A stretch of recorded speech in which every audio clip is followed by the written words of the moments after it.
За та бүхэн мэдж байгаа хамтарсан засгийн газрын мөрийн хөтөлбөр за мөн одоо Монгол улсын хөгжлийн 2025 оны төлөвлөгөөн дээр бид нар энэ залтыг оруулсан байгаа. Юу гэхээр цахилгаанаас үүдэлтэй гал төмөр сүүлийн үед маш их гарч байгаа тийм үү?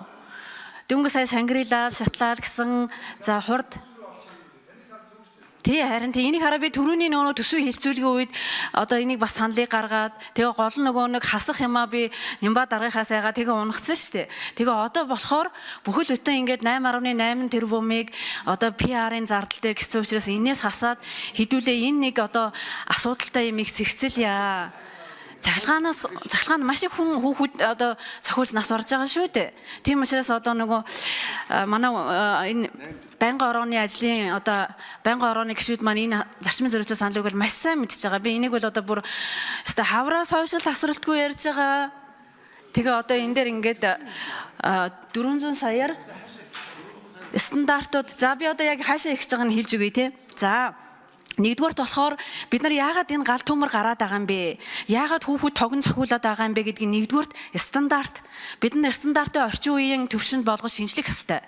Хоёрдугаарт нь тэр стандартаар хүмүүсийнхаа тархийг цэнэглэхгүй бол тэр стандарт хизээж бодит амьдрал дээр хөгжлийг авчрахгүй, өөрчлөлтийг авчрахгүй.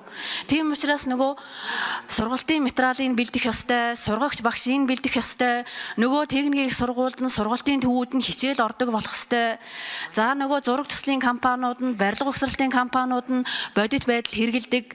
За тэгээд нөгөө ашиглалтыг хариуцдаг цахилгаан түгээх компаниуд нь, орон сууцны конторууд нь яг бодит байдал өнөөдөр одоо цахилгаанд цохиулж хүн нас орохоор байгаа мó, стандартын төвшөнд байгаа мó, гал төмөр гарахаар байгаа мó гэдэг дээр яг стандартаа ойлгоцсон, тархиа цэнгэлцсэн нөхцөл үнэлгээ хийгээд тэрийг урьдчилан сэргийх арга хэмжээ аваад явдаг тэр тогтолцоог бий болгох хэрэгтэй байгаа. Тийм учраас энэ ажлыг хаана хийх ёстой вэ гэхээр барилга хот байгуулалт одоо нэг орон сууцлын яам дээр барилгын дотор цахилгаан хангамж маань тэнд одоо хариуцуулдаг. За тэгээ одоо байгаа стандарт нь бол нөгөө дээр үеийн Оросынхоо баахан коэффициентаар юу яадаг те тэрүүгээр явж байгаа байхгүй юу. Тэгэхээр энэ дээр бол том хэмжээний тогтолцооны өөрчлөлт, реформын ажил хийгдэх ийм ажил байгаамаа. Тийм учраас энийг та бүхэн минь дэмжиж өгөөрэй. За тэгээ тэр нөгөө хасах зардлыг бол яалтчгүй 8.8 тэрбум байгаа төсөв дээр байгаа гэдгийг тэр сангийн амны хүн маань өөрөө бас түрүүн одоо баталгаажуулаад хэлээд өгсөн учраас энийг дэмжиж өгөөрэй гэж байнгын орооныхоо гишүүдээс хүсэх байна.